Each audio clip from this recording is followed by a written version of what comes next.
Resto Sunda di Bandung udah banyak, tapi yang punya sawah sendiri di tengah kota dan lokasinya cuma 2 menit dari kantornya KDM, Bapak Aing. kayaknya cuma pesona kampung Sunda deh. Ngambil makanannya aja langsung di dapur gini. Masaknya masih pakai hawu. Ini loh, hawu. Terus soal makanannya, di sini bukan cuma banyak, tapi lengkap dan bisa pilih sesuai selera. Mulai dari nasi, bisa pilih nasi putih, nasi merah, nasi liwet, sampai nasi bakar. Kalau ngomongin sambal, di sini juga banyak banget. Dari mulai sambal emok yang paling pedas dan best seller, terus ada sambal tomat, sambal receh bonteng, dan pencok lenca.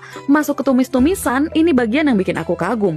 Pilihannya banyak banget, mulai dari jengkol crispy, semur jengkol, balak kutak, cumi asin, sampai tulang jambal. Lauk utamanya juga lengkap, dari ayam, gepuk sapi, sampai ikan. Kemarin aku pesan ikan nila bakar dan pepes ayam. Nila bakarnya smoky dan juicy, pepes ayamnya wangi daun yang lembut, bumbunya juga nyerep banget. Bukan cuman itu, di sini ada warung someah. Isinya jajanan dan bubur-bubur khas Sunda. Yang paling legend dan jarang ditemuin di Bandung namanya bubur hanjeli. Ini bubur dari biji-bijian tradisional Sunda yang bijinya keras dan bahkan sering dipakai buat tasbih. Tapi rasa buburnya ini kenyal dan enak banget. Minumannya juga jangan dilewatin. Aku super rekomendasi es goyobot dan es batok Cisangkuy. Jadi, kalau ke Bandung, masa belum mampir ke Pesona Kampung Sunda?